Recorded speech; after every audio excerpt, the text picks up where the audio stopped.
14만 4천. 제가 이 숫자를 처음 들은 것은 고등학교 때였습니다. 누구에게 들었냐 하면 이단에게 들었어요. 집에 있는데 여호와의 증인 2명이 찾아왔습니다. 제가 처음으로 만난 이단이에요.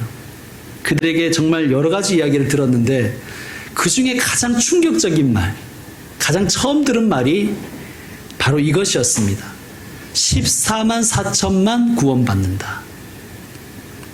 그러니까 구원받는 사람의 숫자가 14만 4천이라는 것입니다. 혹시 오늘 처음 들은 분 계십니까? 네. 이단들이 애용하는 성경 구절이 있어요. 그리고 이단들이 애용하는 어떤 성경에 나오는 단어나 숫자가 있는데 그 중에 하나가 14만 4천입니다. 자, 14만 4천에 제가 놀랐는데요. 왜 놀랐을까요? 너무 많아서 놀랐을까요? 아니면 생각보다 작아서 놀랐을까요? 저는 후자 때문이었습니다. 기독교 인구가 1000만이라 그러잖아요. 옛날에는 1200만이라 그랬습니다. 어쨌든 14만 4천이면 1.5%밖에 안 되잖아요. 약. 그리고 우리나라 인구가 5천만이고 지금 세계 인구가 약 70억 명 아닙니까? 그리고 예수님께서 십자가에 달리시고 구원의 문을 여신 지가 벌써 2000년이 되었는데 2000년 동안 이 역사에 오고 간 사람들이 얼마나 많았겠습니까? 그리고 그리스도인들의 숫자가 또 어마어마할 것입니다. 그런데 구원받는 사람이 14만 4천이라니. 서초동에 또 광화문에 모인 사람들이 뭐 수만 혹은 수십만, 수백만이라 그러잖아요. 또 요즘에 그 송가인이어라 하는 그분도 한번 뜨면 보통 2만 3만이라 그러지 않습니까? 그런데 14만 4천이라니. 여러분, 제가 질문 한번, 이 질문은 꼭 여러분의 마음속에 계속 갇히시고 오늘 말씀을 같이 참여하셔야 됩니다. 14만 4천은 많다는 뜻일까요? 적다는 뜻일까요? 그러니까 14만 4천은 구원받는 사람들의 숫자가 제한되어 있다는 뜻일까요? 아니면 구원받는 사람은 풍성하다, 많다는 뜻일까요? 여러분, 하나님의 사랑을 생각해 보십시오. 하나님은 우리를 구원하시기 위해서 그 아들, 독생자를 우리에게 주셨습니다. 그리고 예수님은 그 참혹한 십자가를 승리하셨습니다. 그 참혹한 십자가에서 고난당하시고 승리하셨습니다. 그런데 고작 14만 4천 구원하려고 14만 4천만 천국 백성 삼으려고 그러셨을까요? 우리 합리적 의심을 해보아야 됩니다. 자, 하나님은 째짜신 분이 아니십니다. 하나님은 풍성한 분이십니다. 우리 그걸 믿지 않습니까? 자, 우리 오늘은 성경 몇 군데를 찾아가면서 같이 한번 생각해 보도록 하겠습니다. 요한복음 14장으로 한번 가보시죠. 요한복음 14장. 신약 성경 172쪽. 요한복음 14장.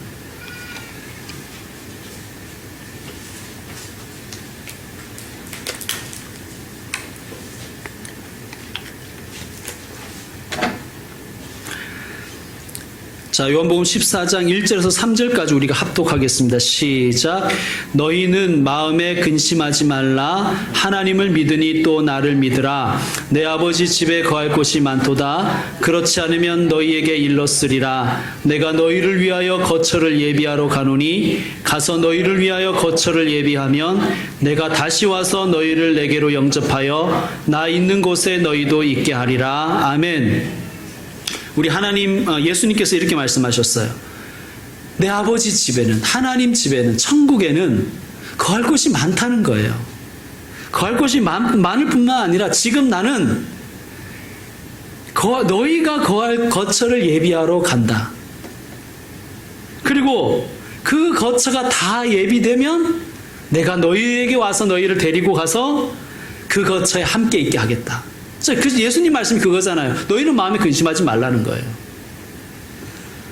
여러분, 새하늘과 새 땅, 천국에 살 사람이 14만 4천이라면 이거 좀 이상하지 않습니까? 여러분, 우리같이 이렇게 부족한 인간들도 신도시 한번 건설하면 보통 수십만이잖아요. 신도시 건설하면 보통 수십만이 살든지 수백만이 살게 신도시를 건설하지 않습니까? 그것도 아주 짧은 시간에 아파트 막 지어가지고. 그런데 예수님이, 사랑과 능력이 많으신 예수님이 신도시를 건설하시는데, 그것도 2000년 동안 건설하신다는데 고작 14만 4천 살, 우리가 배포가 크지 않습니까? 고작 14만 4천 살 동네 만드시려고 지금까지 그러고 계신다면, 죄송한 말씀입니다만 이것은 직무유기입니다. 그리고 태만이며 심지어는 사기라고도 할 수가 있습니다. 여러분, 상식적으로 우리가 합리적으로 생각해 보아야 됩니다. 하나님은 풍성하신 사랑의 하나님이십니다. 우리를 구원하시기 위해서, 인류를 구원하시기 위해서 아들도 아끼지 않은 분이세요. 그런데 고작 14만 4천 구원하려고 그 난리를 치셨다는 것은 조금 납득되지 않습니다. 자, 결론적으로 말해서 14만 4천은 구원받는 사람이 많다는 것을 교회와 성도들에게 알려주시기 위해서 하신 말씀입니다.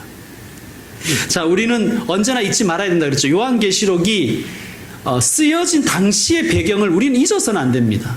그리고 이 요한계시록을 처음 받아본 사람들이 어떤 상황에 있었는지를 우리는 늘 기억하고 요한계시록을 읽어가야 됩니다. 자, 요한계시록은 로마 제국의 극심한 박해 가운데 있는 교회와 성도에게 위로와 소망을 주기 위하여 주신 하나님의 말씀입니다. 자, 요한계시록의 1차 수신자들은 자신들의 교회와 성도들을 어떻게 인식했을까요? 그들의 자기 인식은 어떻을까요? 우리는 강력한 다수다라고 생각했을까요? 아니면 우리는 아주 미미하고 미약한 소수라고 생각했을까요? 후자겠죠. 스스로를 소수라고 생각했어요. 그것도 아주 미약하고 가난하고 힘없는. 자, 당시에는 전쟁과 흉년과 전염병으로 인하여 안 그래도 살기 어려웠습니다. 그런데 그리스도인들은 신앙 때문에 박해를 받는 거예요. 경제적으로 박해받고 심지어는 잡혀간 사람도 있고 순교한 사람도 있어요. 여러분, 이 상황이 싫어서 교회에서 뛰쳐나간 사람도 있었겠지요, 당연히. 그들은 소수였습니다. 힘없고 가난했습니다. 그래서 외롭고 두려웠습니다. 자, 이들에게 하나님은 당신의 종 요한을 통해서 예언의 말씀을 주시는데 소망을 주시기 위해 주셨다는 거예요. 구원받는 사람의 숫자가 많다. 14만 4천이다. 이것은 희망의 숫자이고 소망의 숫자입니다. 당시의 기독교인들 한번 생각해 보십시오. 소망의 숫자이고 희망의 숫자가 아니겠습니까? 동의가 되시는지 모르겠습니다. 되실 줄로 믿습니다. 자, 그런데 여러분과 제가 동의한다고 진리는 아니고요. 이게 성경적인 그 배경과 지지를 받는가 하는 거예요. 성경에 말씀하시는 그 구원의 역사와 일맥상통하는가. 구약에 보면 엘리야 선지자라는 분이 계십니다. 여러분 아시지요? 이 엘리야 선지자는 너무 위대한 선지자예요. 갈멜산에서 하나님의 불이 내리는 것을 경험한 사람입니다. 그리고 그는 바알 선지자 400명, 아세라 선지자 450명을 처단한 사람이에요. 그런데 이 위대한 믿음의 사람도, 이 위대한 하나님의 사람도 우울증이 찾아오는 거예요. 왜 그러냐 하면 자기가 정말 그렇게 하나님을 위해서 열심을 냈는데 나라가 하나도 안 바뀌는 거예요. 오히려 이세벨이라는 여자는 더 득세해서 의기양양해져가지고 주의 종들을 죽이고 심지어 내가 엘리야를 죽이겠다고 그렇게 호언장담하고 있는 거예요. 자, 그가 도망을 갑니다. 그리고 로뎀 나무 아래까지 가서 쓰러집니다. 아마 그가 극심한 우울증에 빠졌던 것 같아요. 그래서 그는 하나님께 이렇게 이야기합니다. 하나님, 오직 나만 남았습니다. 하나님의 종이 오직 나만 남았습니다. 저들이 주님의 종을 다 죽여버렸습니다. 주님의 제단도 헐어버렸습니다. 칼로 선지자들을 다 죽여버렸습니다. 오직 저만 남았는데 제 목숨마저도 찾으려고 합니다. 라고 주님께 호소했어요. 그때 하나님께 하신 그 유명한 말씀이 있어요. 이런 말씀하셨습니다. 내가 이스라엘 가운데 7,000명을 남기리니 바알에게 무릎을 꿇지 아니하고 바알에게 입 맞추지 아니한 자들이다. 자, 여러분, 이 7,000명이라는 단어 숫자가 소망의 숫자입니까? 절망의 숫자입니까? 엘리야의 의식은 뭐였어요? 나만 남았다는 거예요. 하나님 다 죽고 저만 남았습니다. 그럴 때 하나님이 주신 말씀이 뭐예요? 아니다.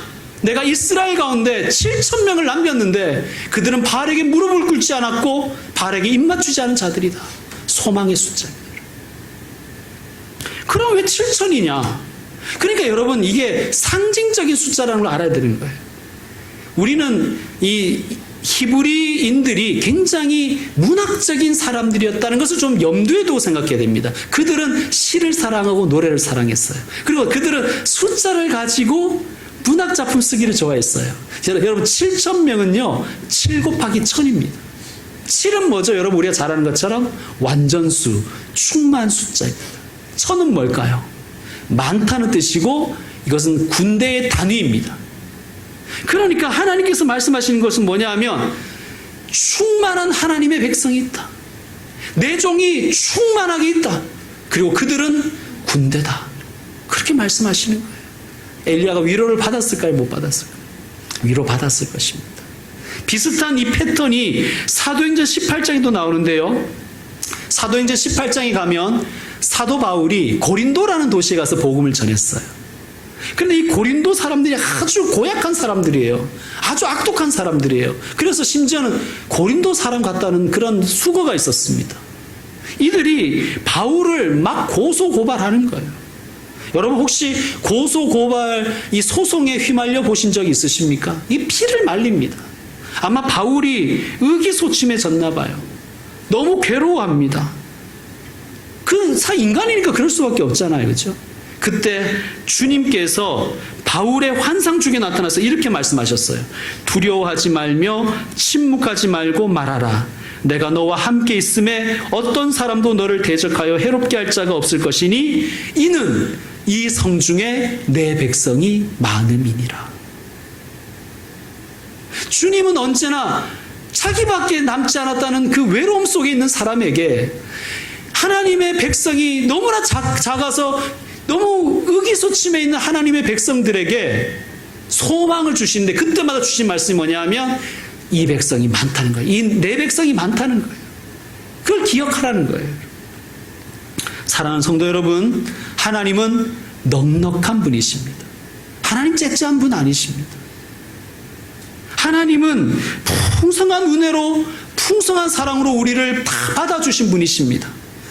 우리에게 예수님을 주셔서 구원의 문을 열어주셨습니다. 그 문은 모든 인류에게 열려있는 문이십니다. 그리고 이렇게 말씀하셨어요. 나는 믿음만 보겠다. 예수 그리스도를 믿고 예수 그리스도를 영접한 자는 다 하나님의 백성으로 받아주시겠다고 말씀하셨어요.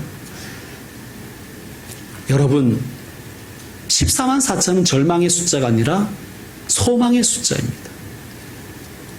자, 이단들, 신흥 종파들, 특별히 14만 4천 명이 아직 안 되는 이단들일수록, 그런 신흥 종파일수록 14만 4천만 구원받는다는 소리를 아주 강하게 합니다. 그런데 성경을 잘 모르는 우리 대부분은 14만 4천 명만 구원받는다 그러면 이게 겁이 나는 거예요. 나는 14만 4천에 못 들까 봐. 그러다가 이제 넘어가는 거예요. 우리한테 오면 확실하게 14만 4천에 들어갈 수 있게 해줄게. 오늘 말씀해 보면 하나님의 종들의 이마에 인친다 그랬잖아요. 인친다는 도장을 찍는다는 거니 그런 말이거든요. 우리가 찍어줄게. 그래서 재산도 바치게 하고 시간도 바치게 하는 것입니다.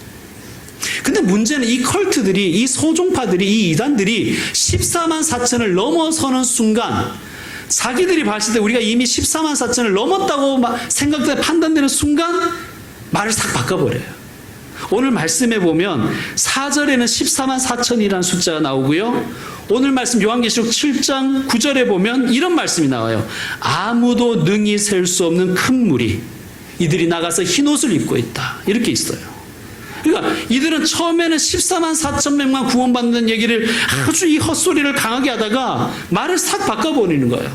14만 4천이 따로 있고 아무도 셀 수 없는 무리가 따로 있다. 14만 4천 명은 천국 나중에 새하늘 가사 때 신천 신지에 가면 지배 계급이 되는 거예요. 이제 귀족 계급. 예수님과 함께 왕노릇하는 지배 계급이고 아무도 셀 수 없는 흰 무리는 피지배 계층이 되는 거예요. 그렇게 설명을 하는 겁니다. 제가 설명한 게 아니라 이단들이 그렇게 설명하는 거예요.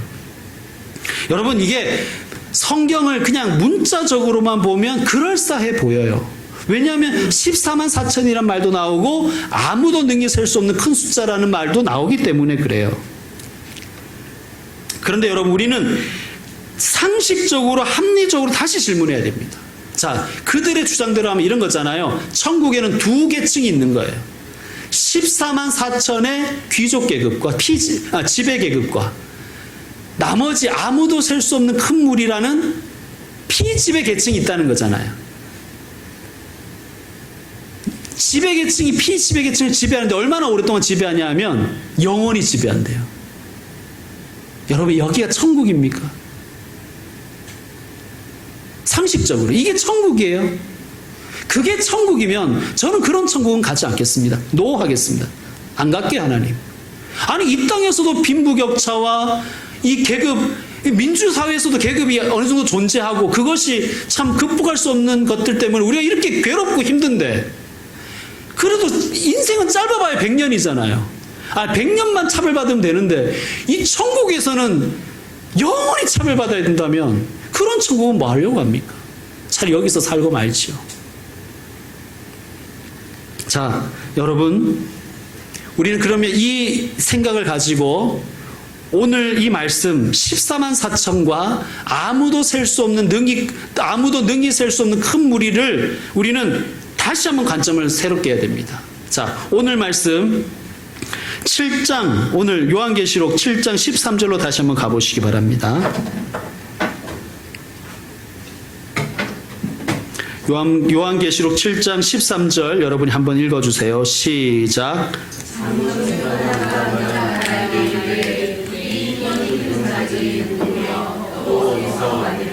아멘. 자, 24장로 중에 하나겠지요.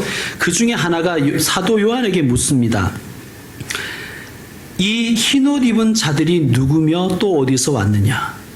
그러니까 초점이 몰라서 묻는 건 아니고요. 초점이 누구한테 있는 거예요. 아무도 셀 수 없는 흰옷 입은 큰 무리죠. 그죠? 그가 이렇게 묻지 않았어요. 14만 4천은 누구고 흰옷 입은 무리는 누구냐? 이렇게 묻지 않고 이 큰 무리, 흰옷 입은 자들이 누구인가를 물었습니다. 그러니까 초점이 누구에게 있는 거예요? 아무도 셀 수 없는 큰 무리에게 있는 거예요. 그러니까 14만 4천과 흰옷 입은 무리는 동일한 것임을 우리는 동일한 사람을 얘기하는 것임을 우리는 알아야 되는 것입니다. 자, 요한계시록은 묵시문학이라고 말씀드렸죠. 이게 문학이에요, 여러분. 여러분 문학을 잘 이해하셔야 됩니다. 히브리 민족은 매우 문학적인 사람들이었습니다. 그들은 시를 사랑했어요. 여러분 우리 예전 그 시들도 시조도 그랬지만 이 고대인들의 시는요 이 대꾸를 잘 맞췄어요. 운도 맞추고 율도 맞추고 이 글자 수도 맞추고 그림 언어들도 서로 교차하면서 맞추어 나갔었습니다. 그걸 꼭 기억하셔야 돼요. 자, 제가 한번 물어볼게요. 사도 요한은 인침을 받은 사람의 숫자가 14만 4천 명이라는 것을 들었습니까? 보았습니까? 4절 한번 보시죠. 들었어요? 봤어요? 들었습니다. 이게 청각이죠. 들었습니다. 그리고 9절에 아무도 능히 셀 수 없는 큰 무리는 들은 걸까요? 본 것일까요? 본 것입니다. 여러분, 이게 이제 문학적인 대꾸라는 거예요. 그러니까 운율을 맞추는 거예요. 14만 인침을 받은 자의 숫자는 14만 4천이라는 것을 듣고 사도 요한이 눈을 떠서 보니 아무도 능히 셀 수 없는 큰 무리가 흰옷을 입고 종려 가지를 들고 있는 거예요. 이게 이제 시적인 대꾸라는 것입니다. 여러분, 이런 것들을 잘 이해하셔야 됩니다. 그러니까 14만 4천은 문자적으로 정말 14만 4천만 구원받는 뜻이 아니라 아무도 능히 셀 수 없는 그 큰 무리를 상징하는 숫자가 14만 4천이에요. 이거 상식적으로 그렇게 돼야 되잖아요. 여러분, 만약 그러면 14만 명 다음에 14만 4천 1명은 어떻게 되는 거예요? 대기입니까? 대기? 대기표 받고. 그리고 그런 언제나 바라겠죠. 한 명만 나가라, 그냥. 한 명만. 여러분, 그게 뭔 천국이에요? 남 안 되길 바라는 게 그게 뭔 천국입니까? 말이 안 되는 거잖아요. 그죠? 그러니까 아무도 능히 셀 수 없는 큰 무리, 흰 무리와 14만 4천은 동일한 사람들입니다. 그러면 이렇게 질문해야 돼요. 그럼 왜 하필 14만 4천입니까? 여기에 히브리인들의 이 아주 재밌는 이 문학적인 습성이 있는 거예요. 이들은 숫자를 가지고 이 숫자 유희하는 걸 좋아했어요. 자, 14만 4천은 144 곱하기 1000, 일단 그렇게 분리해 둬야 됩니다. 그럼 144는 뭐냐? 12 곱하기 10이겠지요. 제가 계속해서 설명드렸지만 12는 구약에 나오는 하나님의 백성의 숫자예요. 12지파. 또 12는 신약에 나오는 하나님의 백성인 교회의 숫자예요. 12사도. 그러면 12에다 왜 12를 곱하냐? 뭐 이런 이제 질문도 하겠지만 그거는 이들의 문학적인 습성입니다. 대신 우리가 한 가지 성경을 통해서 좀 지지를 받을 필요가 있겠죠? 자, 요한계시록 21장으로 한번 가보세요. 21장.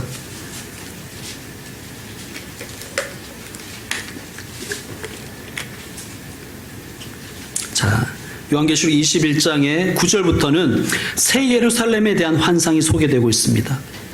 새 예루살렘은 완전해질 교회를 의미하는 거예요. 완전해질 교회. 새 예루살렘이 천국이라고 생각하시면 안 돼요. 새 예루살렘은 완전해지는 교회예요. 자, 그 교회를 이렇게 그림원으로 표현했습니다. 12절 먼저 읽어주세요. 시작. 크고 높은 성곽이 있고 12문이 있는데 문에 12천사가 있고 그 문들 위에 이름을 썼으니 이스라엘 자손 12지파의 이름들이라. 아멘. 여기 12지파가 있죠? 자, 14절로 내려와서 한번 읽어주세요. 시작. 그 성의 성곽에는 12기초석이 있고 그 위에는 어린 양의 12사도의 12 이름이 있더라. 아멘. 그러니까 12 위에 12 이름. 신약의 12사도 기초석 위에 12문 이름. 그들은 이것을 그래서 무엇 위에 무엇이라는 개념으로 곱하기를 하는 거예요. 왜 곱했냐고 자꾸 따지지 마세요. 그렇게 쓴 거예요. 그렇게 알려주신 거예요. 그러니까 144는 12 곱하기 12. 완전한 교회를 상징합니다. 그럼 1000은 뭐냐? 1000. 아까도 말씀드렸지만 1000은 많다는 뜻입니다. 많다. 그리고 1000은 군대의 의미를 가지고 있습니다. 자, 왜 1000이라는 숫자를 강조할까요? 이스라엘 사람들은요, 자기들만 구원받는다고 생각했어요. 그게 선민사상이라 그러죠. 그러니까 구원이 제한되어 있다. 그런데 지금 하나님의 말씀이 우리에게 들려주고 싶은 그 뜻은 뭐냐 하면 그렇지 않다. 천국은 제한된 곳이 아니라, 구원받는 사람은 제한된 것이 아니라 풍성하다. 넘치고도 넘친다 하는 말씀을 우리에게 주시는 거예요. 그리고 두 번째 의미는 군대입니다. 자, 아까도 말씀드렸지만 요한계시록을 처음 받아보는 사람들은 자신들을 아주 미약하고 미미하고 보잘것없는 소수의 찌질한 사람들이라고 생각했어요. 경제적으로 가난했고 사회적으로도 아무런 권력이 없고 그냥 밟히면 밟히는 그런 존재라고 생각했습니다. 그들에게 하나님 뭐라 그러시냐면 너희는 나의 군대다. 이렇게. 너희는 내 군대다. 너희는 나와 함께 승리할 것이다. 이미 승리했다. 그러니까 쫄지 말아라. 하나님의 백성으로 살아가라. 그 의미가 1000에 담겨 있는 거예요. 영적 전쟁을 피하지 말아라. 악한 마귀를 겁내지 말고 싸워 이기라. 우리에게 그 말씀을 주시는 것입니다. 그러니까 정리하면 이렇습니다. 저와 여러분이 14만 4천이에요. 앞으로 14만 4천에 들어갈까 아닐까 고민하지 말라. 마음에 불안하지 말라. 이미 우리가 14만 4천이고 아무도 능히 셀 수 없는 큰 물이 흰옷 입은 물입니다. 그래서 믿고 살아가시길 바랍니다. 그러면 인친다는 건 뭐냐? 이것도 이해해야 됩니다. 인친다. 하나님의 백성, 하나님의 종들의 이마에 인을 친대요. 여러분, 인친다는 게 뭐, 이게 옛날 말이지만 도장을 찍는다는 뜻이에요. 도장을 찍는다. 도장을 찍는 경우가 언제가 있어요, 여러분? 언제 도장을 찍어요? 첫 번째는 소유를 확인할 때예요. 하나님의 백성의 이마에 도장을 찍는데요. 뭐라고 찍었을까요? 한번 찾아봅시다. 계시록 14장 1절. 우리 함께 읽겠습니다. 계시록 14장 1절 시작. 또 내가 보니 보라 어린 양이 시온산에 섰고 그와 함께 14만 4천이 서 있는데 그들의 이마에는 어린 양의 이름과 그 아버지의 이름을 쓴 것이 있더라. 아멘. 도장을 찍으셨는데 그 도장에 뭐가 도장의 이름은 뭐라고요? 예수 그리스도. 하나님 아버지. 이게 무슨 뜻이에요? 얘는 내 거야. 건들지 마. 얘는 내 거란다. 내 소유란다. 얘를 힘들게 하지 말아라. 하나님의 소망의 말씀인 거예요. 여러분, 우리 눈에는 보이지 않지만 우리 이마에도, 예수 그리스도를 영접한 우리 이마에도 하나님의 도장이 찍혀 있는 거예요. 얘는 내 거야. 여러분, 우리 모두는 하나님의 소유입니다. 자, 또 도장은 언제 찍습니까, 여러분? 보증 설 때 도장 찍어요. 좀 좋은 말은 아니죠. 어쨌든 이 도장 함부로 찍으면 안 되는 거예요. 보증 쓸 때 도장 찍는 거예요. 자, 우리의 보증인이 계세요. 우리의 구원의 보증인 누구실까요? 성령님이세요. 말씀 찾아봅시다. 계시록 앞에 보면 에베소서라는 성경이 있어요. 310쪽, 신약 성경 310쪽. 에베소서 1장 13절 14절.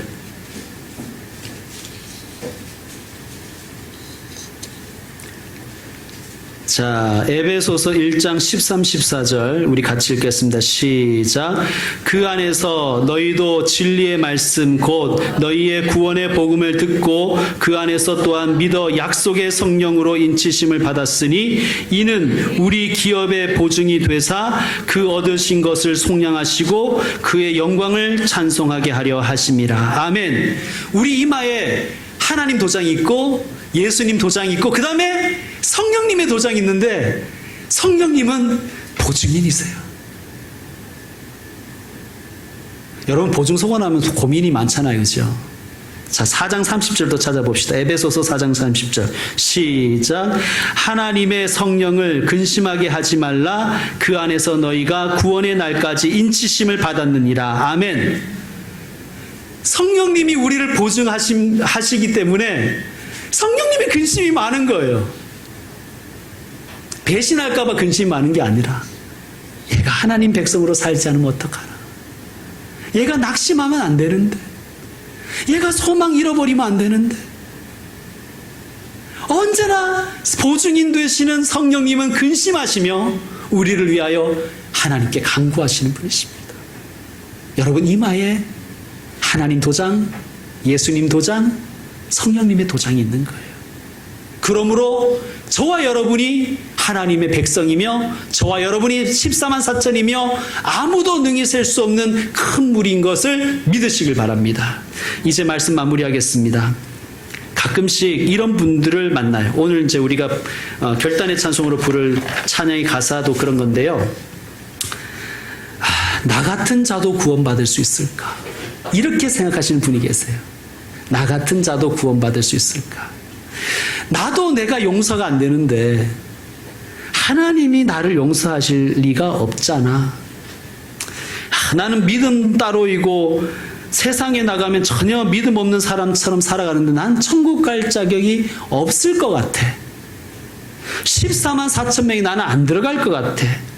나도 내가 꼴 보기 싫은데 이런 나를 하나님이 사랑하실 리가 있을까? 그런 생각을 하시는 분들을 가끔 만납니다. 겸손일까요, 여러분? 어떻게 생각하세요? 겸손해 보이죠? 근데 이것은 사실은 교만입니다. 왜냐하면 재판장 자리에 내가 앉아서 나를 재판하는 거예요. 심판자 자리에 내가 앉아서 나를 재판하는 거예요. 여러분, 심판자의 자리에는 누가 앉아 계셔야 되는 거예요? 하나님이십니다. 나를 판단하실 분 오직 하나님이십니다. 내 가정과 내 교회를 판단하실 분 오직 하나님이세요. 내가 판단하는 것 교만입니다. 하나님의 말씀을 있는 그대로 받으시기 바랍니다. 우리가 14만 4천이고 우리가 흰 무리입니다. 여러분, 예수님 믿으면 구원 받습니다. 믿으십니까? 예수님을 구주로 영접하셨습니까? 믿으신 줄로 믿습니다. 믿는 분이 14만 4천이에요. 절대로 이단과 그런 자들의 유혹에 넘어가지 마십시오. 자꾸 거기에서 고민하시면 내가 구원받을까? 내가 천국 갈 자격이 될까? 나도 내가 용서가 안 되는데 나를 용서하실 리가 없지? 날 사랑하실 리가 없어? 내가 지금 이렇게 고난당하는 거 보면 나는 구원 안 받은 것 같아. 성령님을 근심하게 하는 말들입니다. 우리의 보증인 되시는 성령님 근심시키지 말고 나는 구원받았다. 나는 천국 백성이다. 나는 하나님의 아들이다. 여러분, 아들을 그냥 막 버리진 않잖아요. 나는 하나님의 딸이다. 시험 성적 좀 나쁘다고 딸을 버리진 않잖아요. 하나님, 난 하나님의 백성입니다. 하나님의 자녀입니다. 나의 손 잡고 하나님께서 천국까지 나를 인도하심을 믿습니다. 그 믿음과 소망으로 살아가시는 귀한 하나님의 종들 되시기를 주의 이름으로 축원드립니다. 기도하겠습니다. 하나님, 감사합니다. 우리를 받아주시고 우리를 구원받은 백성으로 인정하여 주시니 감사합니다. 하나님, 14만 4천은 절망의 숫자가 아니고 소망과 희망의 숫자임을 배웠습니다. 우리는 하나님의 소유이고 하나님의 자녀이고 하나님의 백성이며 우리의 보증인이 성령님이십니다. 하나님, 이 말씀을 믿고 이 세상 속에서 하나님의 백성으로 살아내게 하여 주옵소서. 하나님, 어떠한 유혹의 말에도 흔들리지 말고 기록된 말씀과 선포된 말씀을 믿음으로 하나님 안에서 살아가는 저희가 되게 하여 주옵소서. 때로 흔들리고 때로 넘어지고 때로 주저앉지만 우리에게 손 내밀어 주시며 그 손 잡고 우리를 일으켜 세워주시고 천국까지 인도해 주시는 하나님을 신뢰하고 찬양합니다. 주님 사랑합니다. 하나님 백성답게 살아가게 하여 주시옵소서. 예수님의 이름으로 기도드립니다. 아멘.